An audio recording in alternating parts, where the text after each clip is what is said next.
Ako si Mary Jean Balse ng Philippine Army Lady Troopers at kayo'y nanood ng Shakey's B-League Season 10 Open Conference.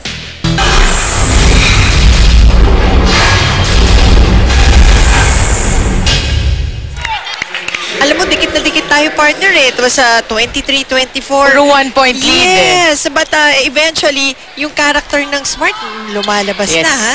Kasi in-expect natin yun na yung Philippine Army pa nga yung stronger. On that hold, yun lang yun dun sa dulo na yun.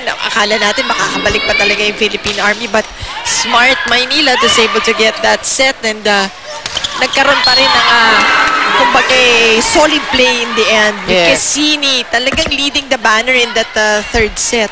But you gotta also mention these unforced errors nga by Army, especially that last service error that gave Smart. Yung King Balse. Oo. But this one, lapses on the side of Smart Maynila. Well, if it's Fun Family Pizza, it's gotta be Shakey's. But Cassini not inside for Smart Maynila. At this point, you're right. Ang ganda ng pinapakita ni Cassini. Again, bannered that third set.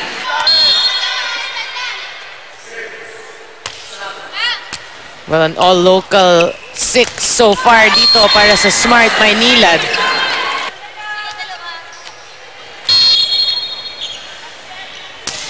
Good serve. Ang ganda.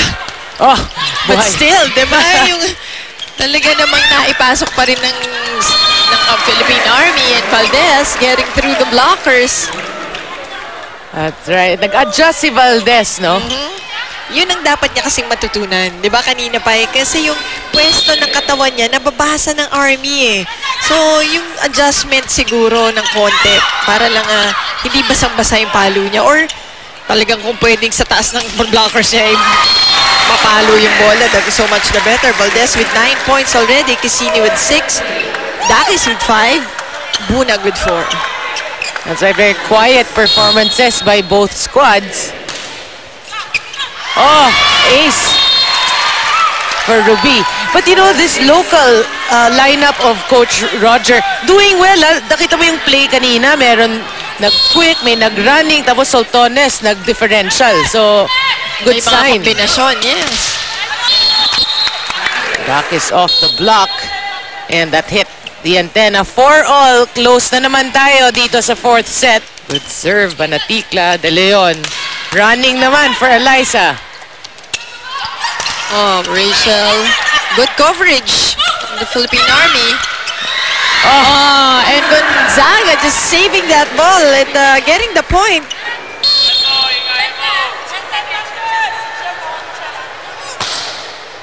Rexona antiperspirant deodorant, it won't let you down.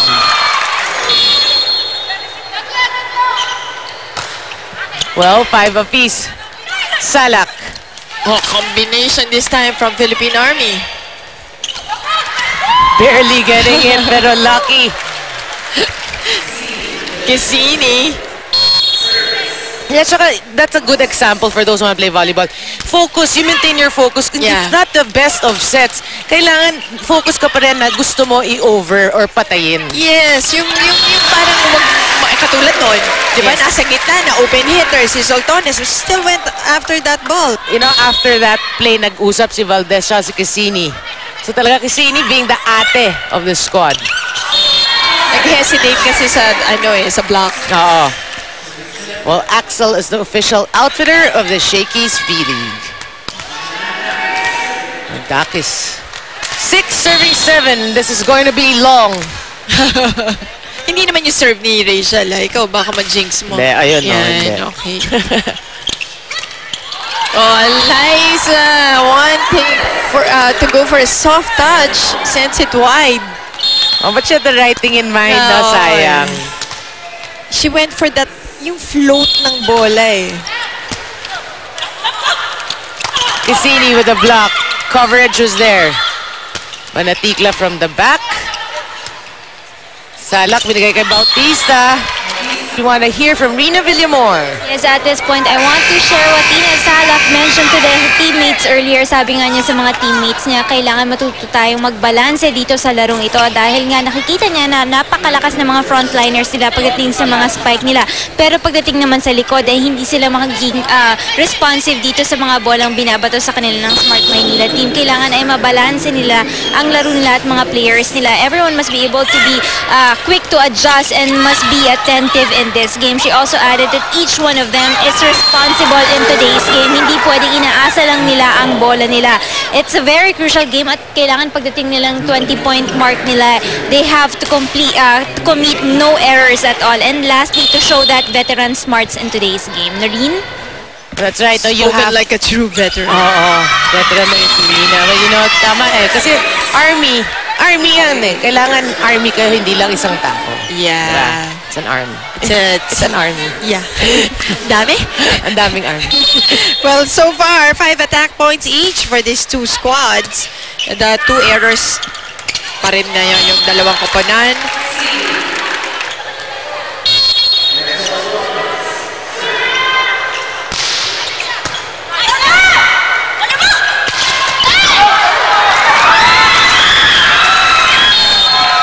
Good chase by Gohing, but that... Hanapin natin si Melissa Gohing. Saan siya napunta? Nasa dulo na. Ito namang Philippine Army. Definitely, hindi to bibigay ng ganun-ganun lang. Expect the veterans to be more careful, sabi nga ni Tina Salak. Talaga Tina Salak, no? Sanay na eh. Oh, good block. Good coverage though, Banatikla. Torres was there. Bautista, good dig, Gohing. Oh, Natawa na siya. Ito pala yung pagkagawa pa lang niya. Napasmile na siya eh. na-feel niya kasi siya si Ruby. Oo, saan hindi ko naman to ginagawa. Ano ba nangyari sa akin? Mikasa is the official ball of the Shakey's V-League. Oh, and a little bit slow to react si Soltones on that last play. 2-point lead para sa Army. Nene Bautista on the line. Oh, smart play by Ruby De Leon. Oh, and Eliza Valdez once again came flying in, but that is long. So, Philippine Army gets another point. Ito na, tatlo. Ito ang gusto ng Philippine Army to pull away at this point pa lang. That's right, Valdez. This juncture. Tapos si Valdez actually not able to connect dun sa back row, no? Kanina pang long ang back row attacks niya. O ngayon, nawala na yung confidence niya. So that time, di ba? Normally, she'd go up for that. Oh, and Bunag. Cross-court sana na sharp. Kaya lang eh, lumabas. Oo. Banatikla. Good serve. Salak. Oh, no stopping that. Talaga naman.